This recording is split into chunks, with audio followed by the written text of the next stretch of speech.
नमस्कार आप सभी को। सोशल साइंस की इस दुनिया में आप सभी का स्वागत है। आज हम शुरू करने जा रहे हैं अपना सेकंड चैप्टर, जिसका नाम है land forms earth's living canvas.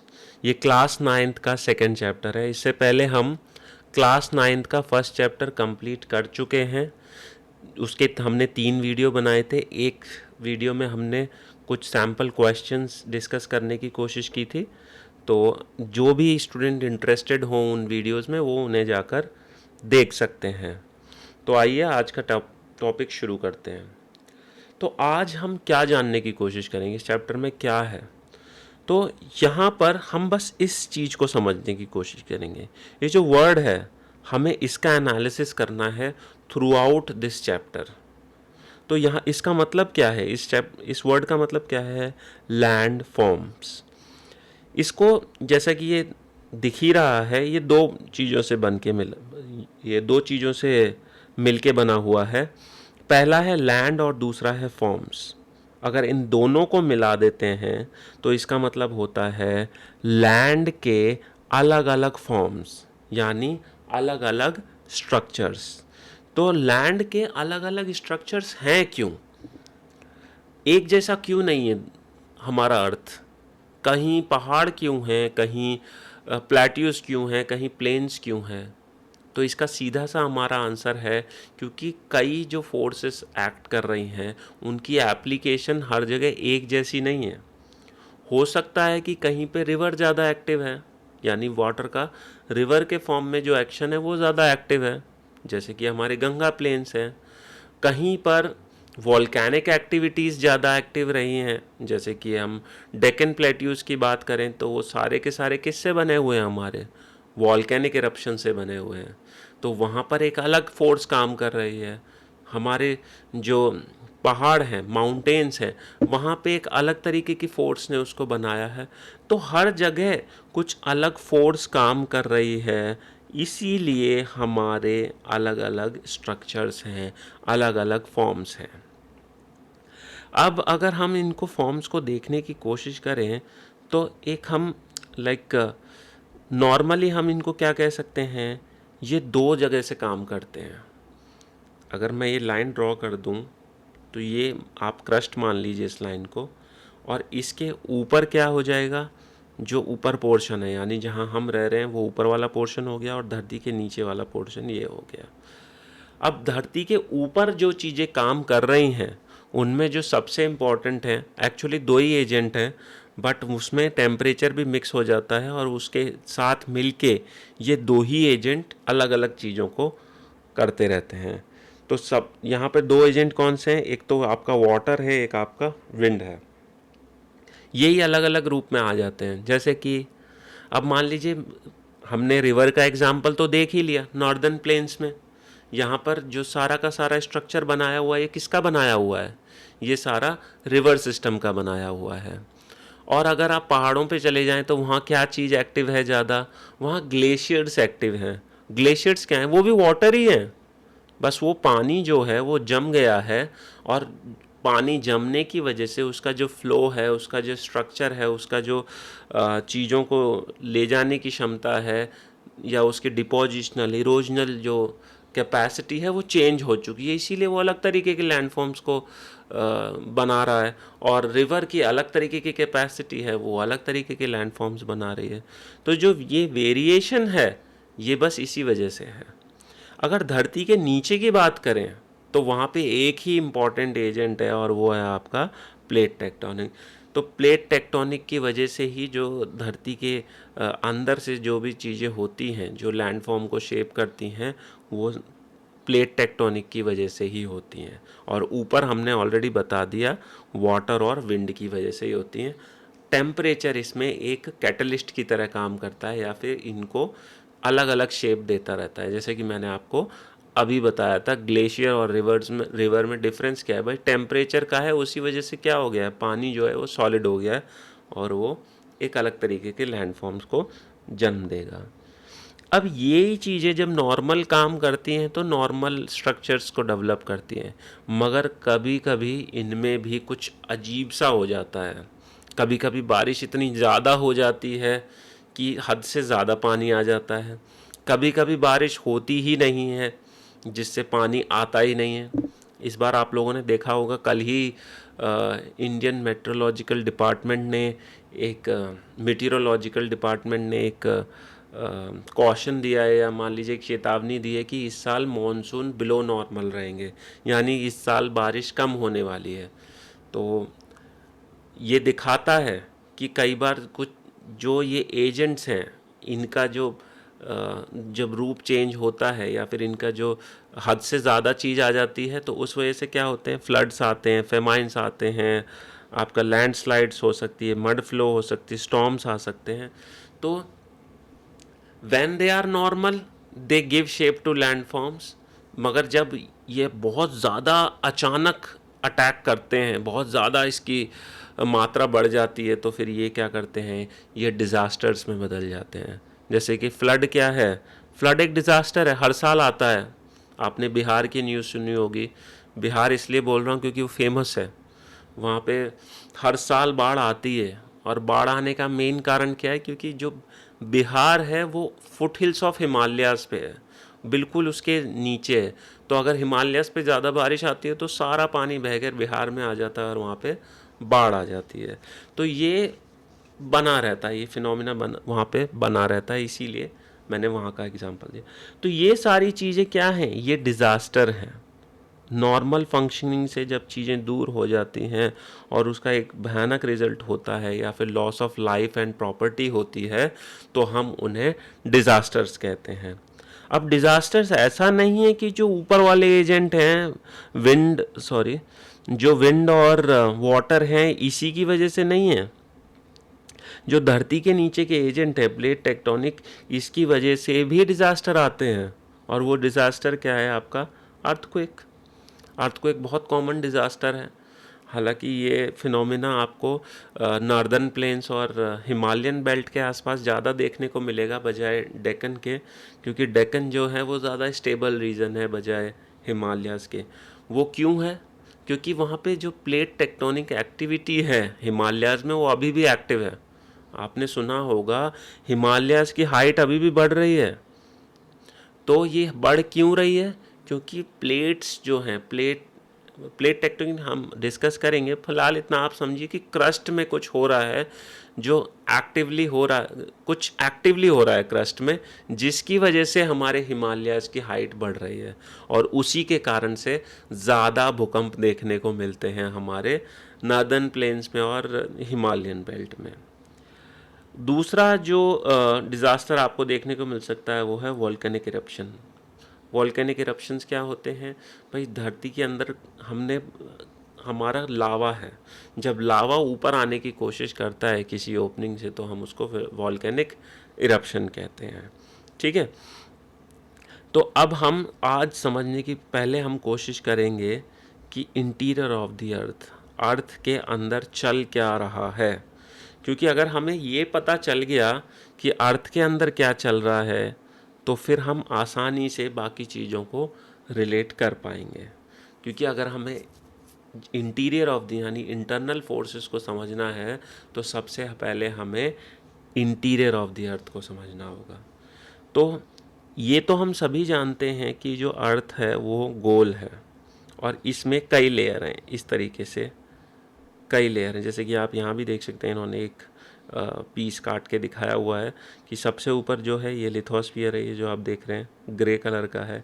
इसके बाद इन्होंने रेड कलर में एक, मैं इसको रब कर देता हूँ पहले, तो ये देखिए, ये लिथोस्फीयर ग्रे कलर में दिखाया हुआ है, फिर अपर मेंटल दिखाया हुआ है, और फिर इसके बाद आपका लोअर मेंटल है, फिर आउटर कोर और इनर कोर। तो ये सारे के सारे क्या हैं, ये अलग अलग लेयर हैं। तो इन लेयर्स को समझने के लिए हमें इस डायग्राम पे आना होगा। अब यहाँ पे इसको समझिए, मान लीजिए मैं यहाँ खड़ा हूँ और यहाँ से मुझे धरती के अंदर जाना है, ये सेंटर ऑफ द अर्थ है। तो अगर मैं यहाँ से एक गड्ढा खोदने की कोशिश करता हूँ और नीचे जाने की कोशिश करता हूँ, तो सबसे पहले मुझे क्या मिलेगा, या मुझे सबसे पहले क्या पार करना पड़ेगा, मुझे क्रस्ट को पार करना पड़ेगा। उसके बाद मैं और नीचे खोदते हुए जाऊँगा तो मुझे मेंटल मिलेगा, और नीचे जाएंगे तो हमें वहाँ पर कोर मिलेगा, राइट। तो इस तरीके से ये जो है ऊपर से नीचे की तरफ 3 लेयर है इम्पॉर्टेंट। पहला क्या है, क्रस्ट, दूसरा है आपका मेंटल, और तीसरा है आपका कोर। अब जो मेंटल है वो भी 2 पार्ट में डिवाइड है, अपर मेंटल, लोअर मेंटल। जो कोर है वो भी 2 पार्ट में डिवाइड है, आउटर कोर और इनर कोर। अब ये डिवाइड किए क्यों गए हैं? ये डिवाइड इसलिए किए गए हैं क्योंकि इनका जो कॉम्पोजिशन है वो अलग अलग है, राइट। क्योंकि अभी हम जैसे पढ़ेंगे आपको पता चल जाएगा, तो पहले हम उसको देख लेते हैं। जैसे कि क्रस्ट को देखते हैं। अब क्रस्ट को क्या है, 2 पार्ट से मिलके बनी है। वैसे लिथोस्फीयर बोल लो या क्रस्ट बोल लो, एक ही बात होती है। तो सबसे पहले इसकी थिकनेस कितनी है, 0 to 100 है टोटल क्रस्ट की। मगर क्रस्ट भी क्या है, दो तरह का है। एक तो वो ज़मीन है जो ओशियंस के नीचे है, वो उसकी थिकनेस सिर्फ 0 से 10 किलोमीटर है। वो इतनी क्यों है, क्योंकि ओशियंस में ऑलरेडी गड्ढा है, राइट, उसमें गड्ढा है। और अगर हम कॉन्टिनेंट्स की बात करें तो कॉन्टिनेंट्स में क्या है, वो समुद्र से भी ऊंचा, तो वो गड्ढा एक सॉलिड मटेरियल से भरा हुआ है, और वो क्या है, वो क्रस्ट ही है। तो इसीलिए कॉन्टिनेंटल क्रस्ट क्या है, 0 to 70 किलोमीटर थिक होती है, और ओशियानिक क्रस्ट जो होती है वो 0 to 10 किलोमीटर थिक ही होती है। वो अंतर क्यों है, क्योंकि समुद्र गहरे होते हैं, यानी जो हिस्सा क्रस्ट से भरा होना चाहिए था वो खाली हो जाता है, यानी वहाँ से मिट्टी हट गई है, वहाँ पानी भरा हुआ है, तो वो 10 किलोमीटर रह गई है। कॉन्टिनेंट्स में वो खाली नहीं हुई है, वो ज़मीन भरी हुई है, बल्कि समुद्र से भी ऊंचे होते हैं कॉन्टिनेंट, इसीलिए उन पे पानी नहीं आता है। तो इसीलिए उनकी थिकनेस क्या है, 0 to 70 है। और टोटल हमने ऑलरेडी देख लिया था कि टोटल जो है वो है 0 to 100। कॉम्पोजिशन की बात कर लेते हैं। सिलिका और एल्यूमिनियम, यानी कॉन्टिनेंटल क्रस्ट में सियाल होता है, सिलिका और एल्यूमिनियम। तो इसीलिए जब भी आपसे कुछ पूछा जाए कि सबसे ज़्यादा मेटल कौन सा पाया जाता है क्रस्ट पे, तो वो होगा एल्यूमिनियम, ठीक है। इसीलिए आपने देखा होगा एल्यूमिनियम थोड़ा सस्ता भी रहता है। एल्यूमिनियम के कुकर सस्ते रहते हैं, एल्यूमिनियम के तार सस्ते रहते हैं, और कॉपर हमेशा महंगा रहता है, क्योंकि कॉपर कुछ ही इलाकों में मिलता है, एल्यूमिनियम ज़्यादा मात्रा में पाया जाता है। और ओशियानिक क्रस्ट की बात करें तो वहाँ पर क्या है, सिलिका और मैग्नीशियम है, ठीक है। तो ये 2 हो गए। तो अगर आपसे कोई पूछता है कि क्रस्ट में सबसे ज़्यादा मेटल कौन सा है, तो वो आपका एल्यूमिनियम है। और पूरे अर्थ की बात करें, ये सिर्फ क्रस्ट में है, एल्यूमिनियम सिर्फ क्रस्ट में है। और अगर हम बात करें पूरा टोटल अर्थ की, तो सबसे ज़्यादा कौन सा है, आयरन है। क्योंकि आयरन क्या है, कोर में है, और कुछ हिस्सा उसका मेंटल में भी प्रेजेंट है, तो इसीलिए उसको बोला जाता है। अब बात करते हैं मेंटल की। मेंटल में जो हमारा बहुत इम्पॉर्टेंट पार्ट एक जो है वो है एस्थेनोस्फीयर, जिसकी मोटाई कितनी है, 100 to 400 kilometre. Upper mantle solid rock की भी सेम ही है, 100 to 400। अब एस्थेनोस्फीयर इम्पॉर्टेंट क्यों है, क्योंकि प्लेट टेक्टोनिक जब हम पढ़ेंगे आगे चल के, तो हमें वहाँ पे देखने को मिलेगा कि एस्थेनोस्फीयर के ऊपर कुछ प्लेट्स फ्लोट कर रहे हैं। जो अर्थ की क्रस्ट है, जो अर्थ क्रस्ट जिसे हम बोलते हैं हमारा, ये एक्चुअली किसके ऊपर टिका हुआ है, एक एस्थेनोस्फीयर के ऊपर टिका हुआ है, और उस पर वो फ्लोट कर रहा है, राइट। अब फ्लोट करने का आप बोलेंगे कि अब यहाँ पे आप मटेरियल देखेंगे, ऑब्वियसली क्रस्ट तो सॉलिड है ही, मगर एस्थेनोस्फीयर को भी यहाँ सॉलिड बोला हुआ है। तो ये सॉलिड बोला हुआ है और मैं बोल रहा हूँ कि ये एस्थेनोस्फीयर पे फ्लोट कर रहा है, तो कॉन्ट्राडिक्शन हो गया, राइट। मगर आपको ये समझना होगा कि एस्थेनोस्फीयर वैसे तो वो सॉलिड है, बट इट फ्लोज, और उसकी जो फ्लो करने की क्षमता है वो बहुत ही धीरे है, इसीलिए हम उसको ऑलमोस्ट सॉलिड मानते हैं, राइट। वो ये मानिए कि कई सालों में कुछ सेंटीमीटर चलता है, तो ये बहुत ही ज़्यादा स्लो है, इसीलिए उसको हम ऑलमोस्ट स्टेबल या सॉलिड मानते हैं। बाकी वो थोड़ा बहुत चलता है, ठीक है। तो ये आपको समझना होगा कि एस्थेनोस्फीयर जो है वो 100 to 400 यानी जस्ट बिलो क्रस्ट है, और हमारा जो क्रस्ट है वो इसी एस्थेनोस्फीयर पे फ्लोट कर रहा है, और ये सॉलिड है वैसे तो, मगर एक्चुअल में वो थोड़ा यानी बहुत स्लो मूव करता है। अपर मेंटल सॉलिड रॉक और जो ट्रांजिशन रॉक है वो पार्शियली मॉल्टन है, यानी मॉल्टन तो है, पार्शियली मतलब ज़्यादा विस्कस है। और आप अगर लोअर मेंटल की बात करेंगे तो वो सॉलिड है बट प्लास्टिक है। कहने का मतलब वही है कि उसका भी जो मूवमेंट है वो बहुत स्लो है तो वो solid but plastic in a sense very very viscous है। ठीक है, अब यहाँ पे लोअर मेंटल का जो आपको थिकनेस है वो यहाँ से पता चल जाएगी। कई बार कन्फ्यूजन ये हो जाती है कि हमारे को क्वेश्चन आता है what is the thickness of lower mental, तो हम क्या यहाँ पे जो दिया हुआ है 2890, हम इसी को मान लेते हैं कि 2890 इज़ द थिकनेस। ये थिकनेस नहीं है, ये क्रस्ट से यानी जो टॉप पे बंदा खड़ा है उसका और यहाँ तक का जो डिफरेंस है, यहाँ तक का जो डिस्टेंस है वो है 2890 है, राइट। तो अगर आपसे क्वेश्चन पूछा जाता है what is the thickness of lower mental, तो आपको 2890 को माइनस करना होगा 660 से। अब जो आंसर आएगा वो बताएगा आपको मेंटल की थिकनेस। ठीक है, तो ये बात आपको याद रखनी है। अब हमने क्रस्ट का जो कंपोजिशन है वो तो डिस्कस कर लिया था, मगर हमने मेंटल का कंपोजिशन डिस्कस नहीं किया था। तो मेंटल में यहाँ पे लिखा हुआ है पेरिडोटाइट। पेरिडोटाइट वैसे इट्स ए मिक्सचर, इसीलिए यहाँ पे एक कॉमन नाम नहीं दिया हुआ है, मिक्सचर है।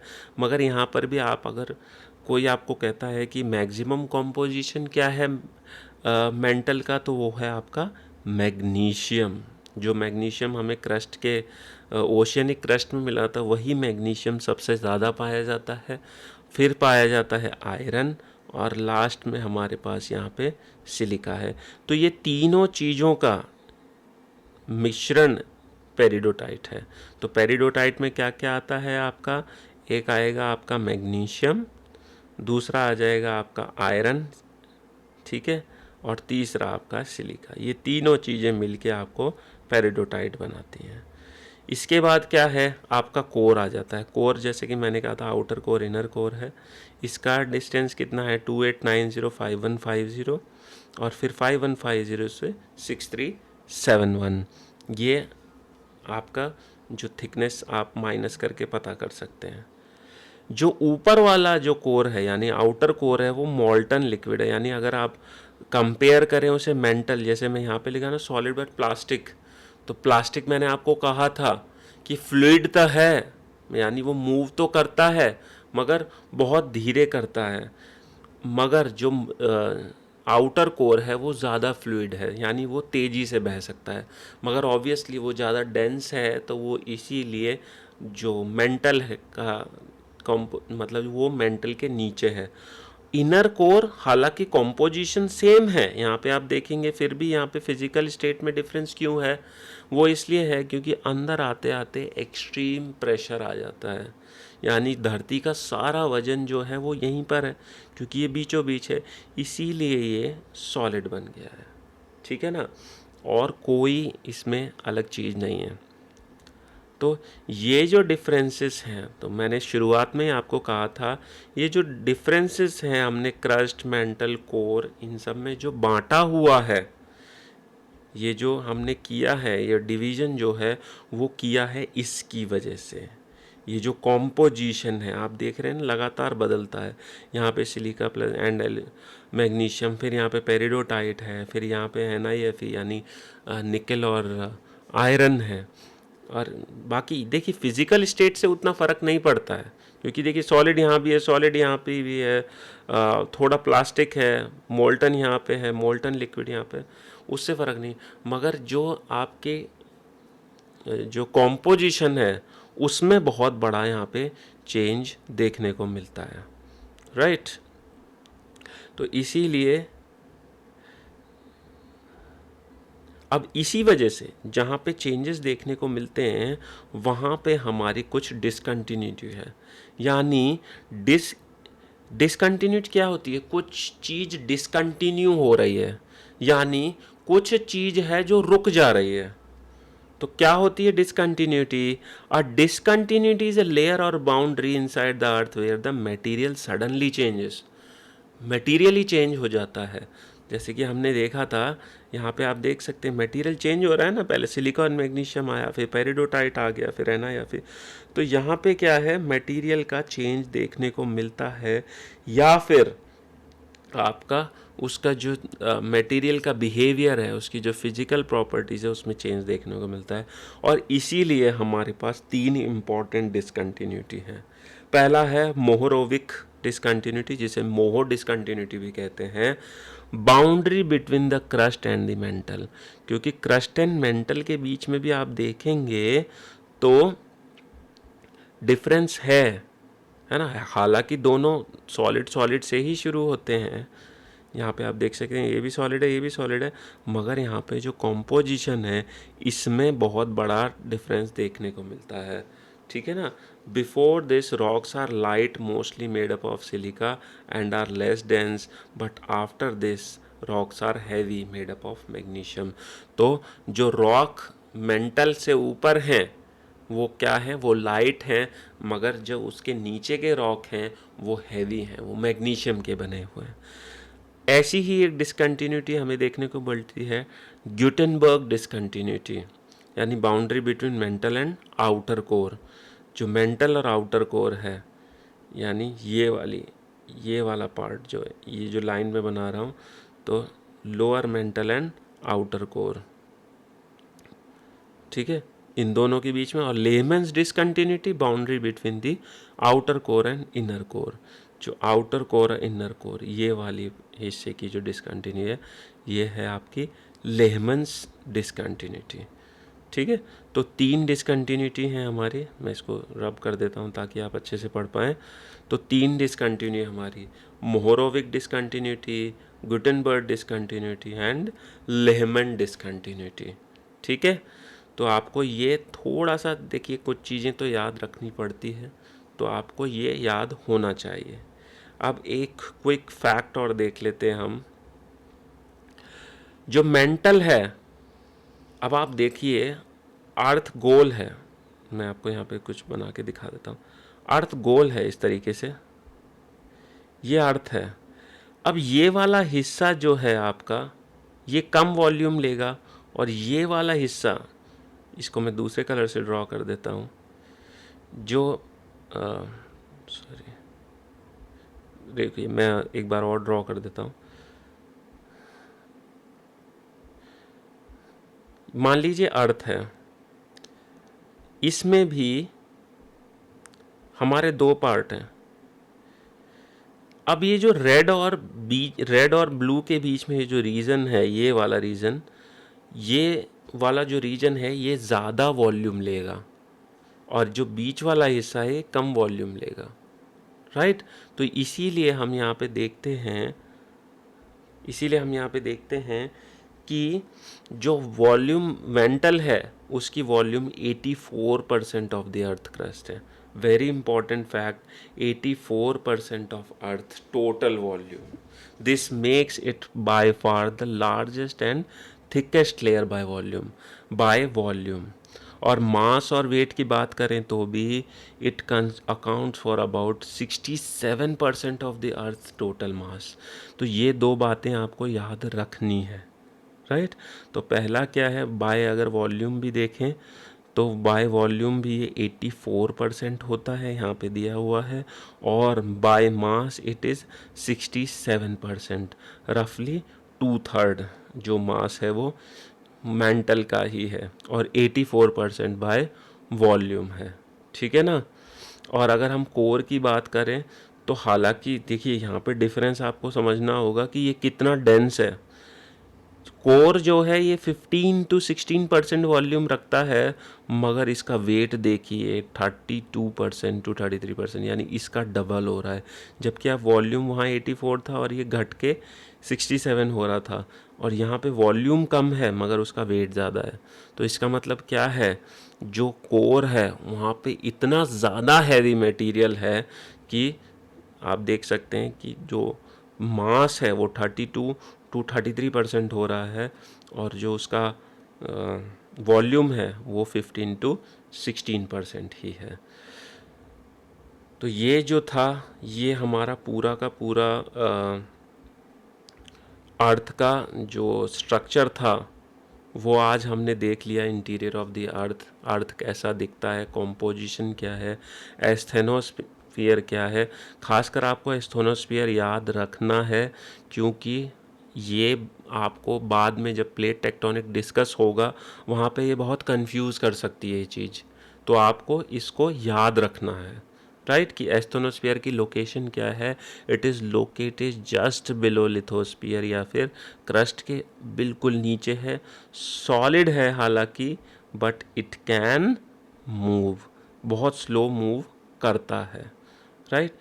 तो आज का हम डिस्कशन यहीं ख़त्म करते हैं। नेक्स्ट क्लास में हम डिस्कस करेंगे कि इसके सोर्सेज क्या है, मतलब how we came to know about the interior of the earth. और फिर हम देखेंगे कि जो ड्रिफ्ट थ्योरी है उसका इवोल्यूशन कैसे हुआ है। यहाँ पे 4 थ्योरीज में से ये धीरे धीरे किस तरीके से आगे बढ़ा है। तो नेक्स्ट क्लास में हम उस चीज़ को डिस्कस करेंगे। तो मिलते हैं नेक्स्ट क्लास में। और वीडियो जो है वो वीकली ट्वाइस मैं डालने की कोशिश करूँगा, एक वेडनेसडे को और एक सैटरडेज को। तो आप पढ़ते रहिए और अपने आप को अपग्रेड करते रहिए। नमस्कार।